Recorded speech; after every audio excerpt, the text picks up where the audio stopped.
Good morning students. तो अभी इससे पहले टॉपिक हुआ था कंडक्टेंस और कंडक्टिविटी पर कंसंट्रेशन या डाइल्यूशन का क्या इफेक्ट होता है।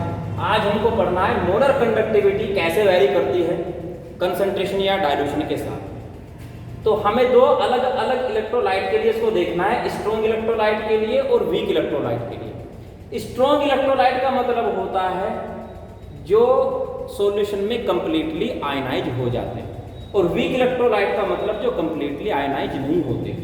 जैसे कि अगर हमने स्ट्रॉन्ग इलेक्ट्रोलाइट के 100 मोल लिए तो पता लगा 100 में से 90 या 95 या लगभग 100 ही कंप्लीटली डिसोसिएट हो गए हैं, उसको कहते हैं स्ट्रॉन्ग इलेक्ट्रोलाइट, जैसे कि KCl या NaCl। ऐसे वीक इलेक्ट्रोलाइट 100 मोल लिए थे हमने और 100 में से पता लगा 2-4 ही डिसोसिएट हुए हैं, जैसे कि CH3COOH एसिटिक एसिड। आपने मोल तो लिए 100 और 100 में से 2 मोल ही इस चीज में आयनाइज हुए CH3COO नेगेटिव और प्लस H पॉजिटिव में, इसको कहेंगे वीक इलेक्ट्रोलाइट।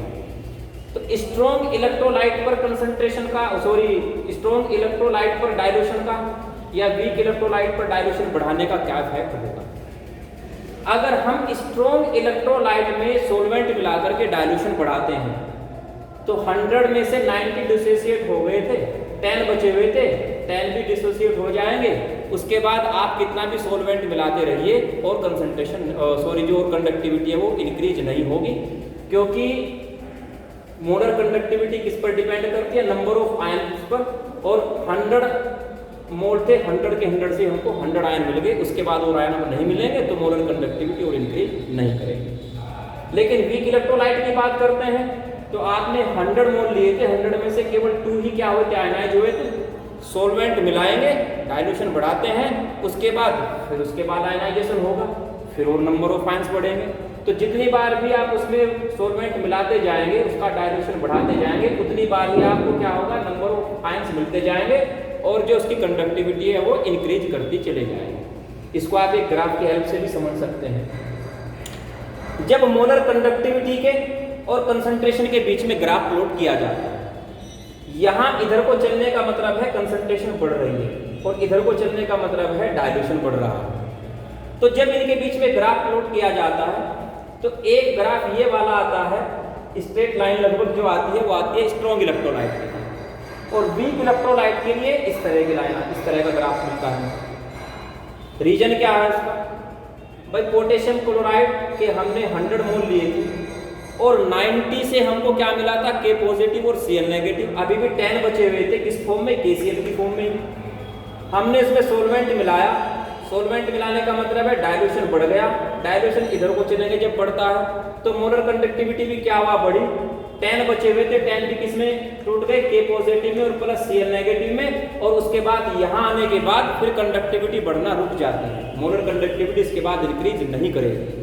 इसको कहते हैं लिमिटिंग मोलर कंडक्टिविटी, जिसके बाद वो बढ़ना रुक जाती है।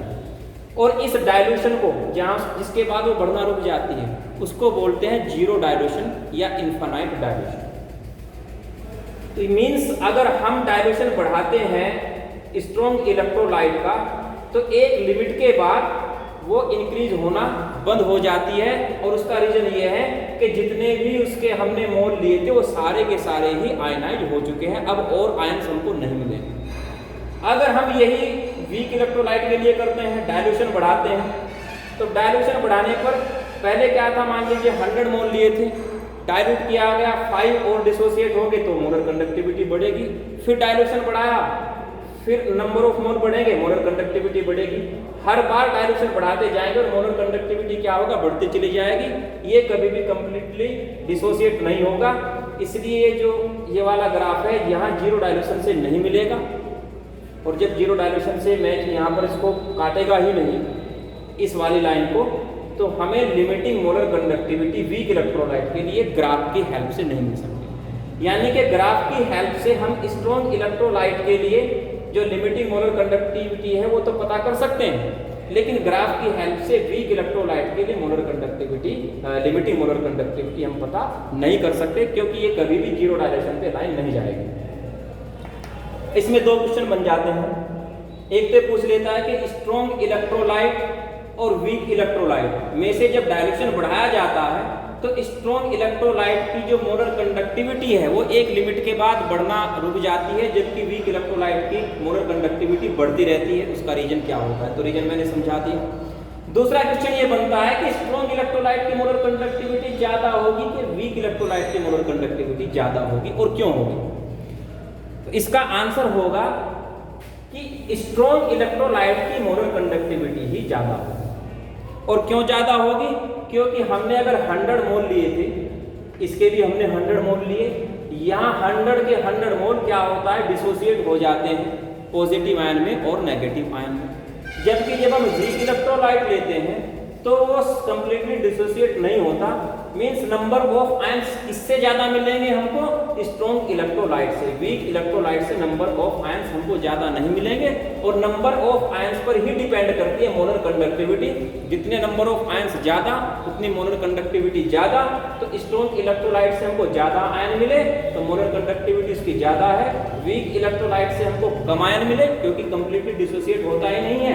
10 में से एक बार डायल्यूशन बढ़ाने के बाद 10 टूटे, फिर डायल्यूशन बढ़ाया, फिर 10, तो इस तरह से कंप्लीटली क्योंकि डिसोसिएट नहीं होता है तो नंबर ऑफ आयंस हमको ज्यादा नहीं मिलते हैं, इसलिए उसकी मोलर कंडक्टिविटी भी कम होगी वीक इलेक्ट्रोलाइट के लिए।